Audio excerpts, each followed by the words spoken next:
दोस्तों, FIFA world cup के दौरान जिस एक भव्य स्टेडियम में सबसे ज्यादा मैचेस खेले जाने वाले हैं, उसकी खुलने वाली छत का वजन सुनकर ही अच्छे इंजीनियर्स के पसीने छूट जाते हैं। आपको यह जानकर हैरत होगी कि इस स्टेडियम की छत का वजन हवा में उड़ने वाले 20 बोइंग 737 हवाई जहाजों के कुल वजन के बराबर है। साल 2006 में जब इसके निर्माण का काम शुरू हुआ तो दुनिया भर की इंजीनियरिंग टीमों के सामने सबसे बड़ा चैलेंज 1500 टन वजनी एक ऐसी रिट्रैक्टेबल छत बनाने का था जिसको जरूरत पड़ने पर खोला और बंद किया जा सके। लेकिन असली मुसीबत यह थी कि इस छत को एक ऐसे स्ट्रक्चर पर टिकाना था जिसके भीतर ना तो कोई दीवारें थीं और ना ही कोई मजबूत पिलर। यह उस वक्त पूरी दुनिया का सबसे बड़ा स्टेडियम था जिसमें बिना किसी पिलर के सपोर्ट के इतिहास की सबसे लंबी आर्चेस यानी मेहराबें बनाई गई थीं। पर सबसे बड़ा पेच यह फंसा कि स्टेडियम की ये विशालकाय आर्चेस 30 डिग्री के कोण पर मुड़ी हुई थीं, जिस पर इतनी भारी छत को सरकाना भी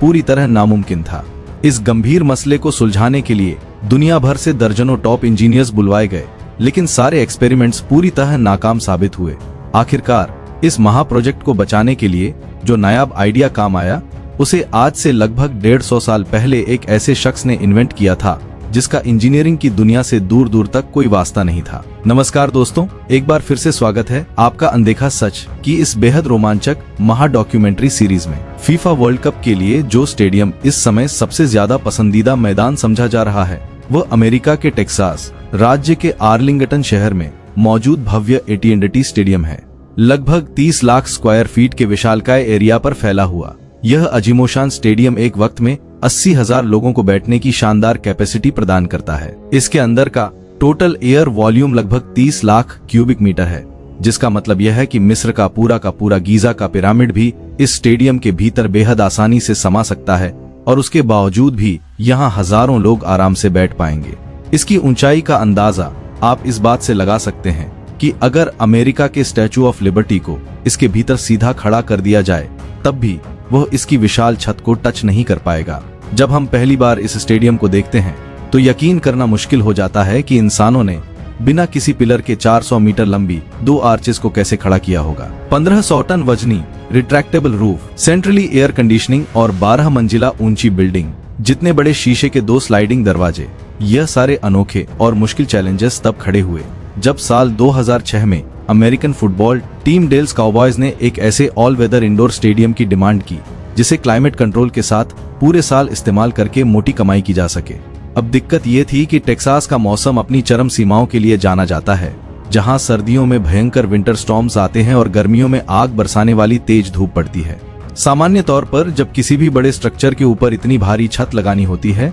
तो उसे सहारा देने के लिए नीचे मजबूत पिलर्स खड़े किए जाते हैं, लेकिन अगर बीच में पिलर्स खड़े कर दिए जाएं, तो वे स्टेडियम में बैठी ऑडियंस के लिए मैच देखने में बहुत बड़ी रुकावट बनते हैं। यही था इस प्रोजेक्ट के मुख्य आर्किटेक्ट ब्रायन ट्रूबे का सबसे पहला चैलेंज, जिन्हें इस पूरे प्रोजेक्ट में अपने करियर की सबसे कठिन परीक्षा से गुजरना था। उनको इस स्टेडियम के लिए एक ऐसा अनोखा डिजाइन तैयार करना था जिसमें सिरे से कोई पिलर ही ना हो। लेकिन ब्रायन के लिए चैलेंज सिर्फ बिना पिलर के इतनी बड़ी छत का ढांचा तैयार करना ही नहीं था, बल्कि उस छत के ऊपर ना सिर्फ 1500 टन वजनी चलने वाली छत का भार होना था, बल्कि उसी छत के ठीक बीचों बीच दुनिया की सबसे भारी और विशालकाय LED स्क्रीन भी लटकाई जानी थी, जिसके अकेले का वजन ही लगभग 6 लाख किलोग्राम था। यानी इस बिना पिलर वाली छत पर आने वाला कुल वजन लगभग 2100 टन होने वाला था, जिसका सॉल्यूशन इतिहास के एक ऐसे स्ट्रक्चर में छुपा था जिसे आज की आधुनिक दुनिया भूल चुकी थी।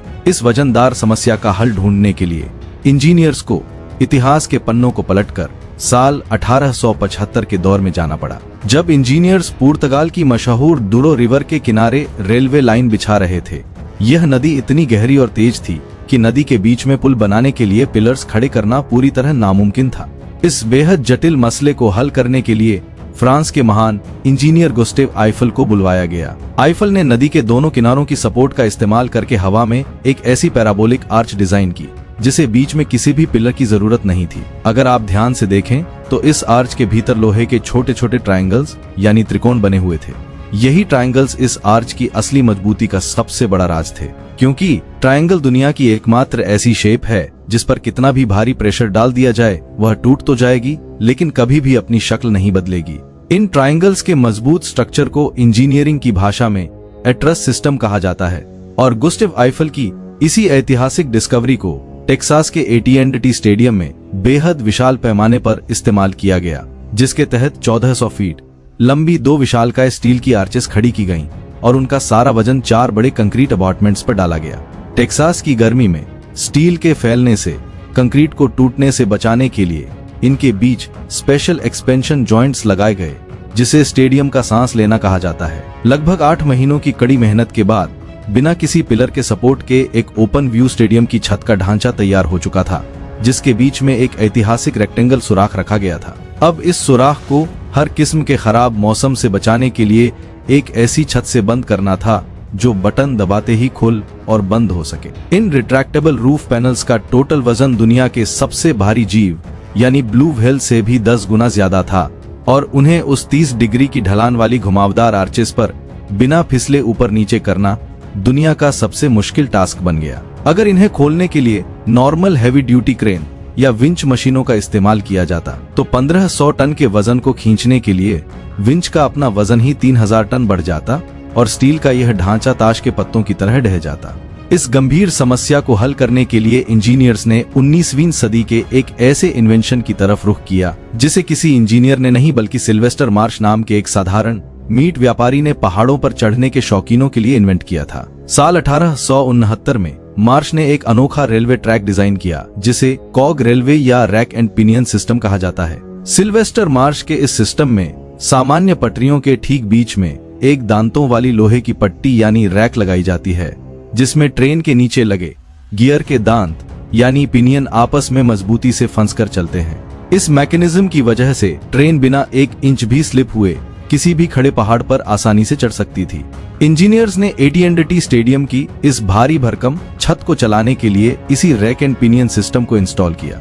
स्टेडियम की छत पर जो 2 लंबी लाइनें दिखाई देती हैं, वे असल में इसकी पटरियां यानी रैक हैं, जिन पर मजबूत ग्रिप के साथ ये भारी पैनल्स चलते हैं। इस पूरे सिस्टम को ऑपरेट करने के लिए 7.5 हॉर्स पावर की 130 अत्याधुनिक इलेक्ट्रिक मोटर्स लगाई गई हैं, जो छत को बंद करते वक्त पावर देती हैं और छत को खोलते वक्त एक बेहद सुरक्षित ऑटोमेटिक ब्रेक का काम करती हैं। बटन दबाते ही इस विशालकाय छत को पूरी तरह से खुलने या बंद होने में महज 12 मिनट का वक्त लगता है। छत के अलावा स्टेडियम के दोनों सिरों पर बने विशाल दरवाजे भी 12 मंजिला ऊंचे शीशे के बने हैं, जिनका वजन 86,000 किलोग्राम है और वे भी इसी रैक एंड पिनियन मैकेनिज्म की मदद से महज 18 मिनट में पूरी तरह खुल जाते हैं। इस बंद इंडोर स्टेडियम को टेक्सास की भीषण गर्मी में अंदर से ठंडा रखना भी अपने आप में फिजिक्स को चुनौती देने जैसा काम था। इतने बड़े स्पेस को ठंडा करने का मतलब है दुनिया की सबसे ऊंची बिल्डिंग बुर्ज खलीफा जैसी 3 इमारतों को टॉप से लेकर बॉटम तक एक साथ पूरी तरह एयर कंडीशन करना।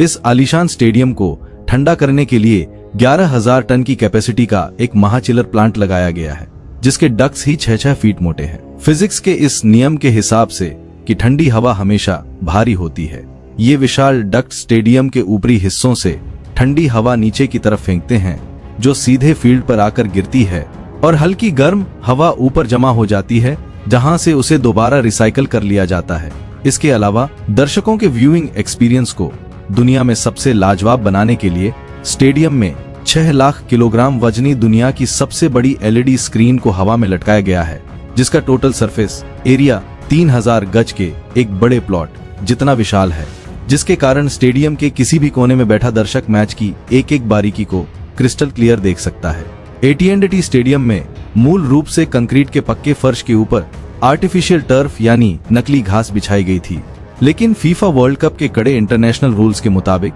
वर्ल्ड कप का कोई भी मैच नकली घास पर नहीं बल्कि सिर्फ असली प्राकृतिक घास पर ही खेला जा सकता है। फीफा की इसी शर्त को पूरा करने के लिए स्टेडियम मैनेजमेंट ने लगभग $300 मिलियन का एक भारी भरकम बजट सिर्फ इस मैदान की घास को बदलने के लिए तय किया है। अब चूंकि स्टेडियम की छत पूरी तरह से तो खुलती नहीं जो मैदान को बराबर धूप दे सके, इसलिए इंजीनियर्स ने पूरी फील्ड को 6 इंच ऊपर उठाकर नीचे एक एडवांस ड्रेनेज सिस्टम बिछाया है और धूप की कमी को पूरा करने के लिए मैदान के ऊपर 24 घंटे स्पेशल आर्टिफिशियल UV लाइट्स लगाई हैं। इस असली घास को कोलोराडो के एक बड़े फार्म में प्राकृतिक रूप से उगाया जा रहा है और वर्ल्ड कप मैच शुरू होने से ठीक पहले उसे बड़े रेफ्रिजरेटेड ट्रक्स में यहाँ लाकर इंस्टॉल किया जाएगा। इस ऐतिहासिक फीफा वर्ल्ड कप के दौरान AT&T स्टेडियम में कुल मिलाकर 9 बड़े मैचेस खेले जाएंगे, जिसमें सबसे पहला मुकाबला 14 जून को होगा और वर्ल्ड कप का सेमीफाइनल भी 14 जुलाई को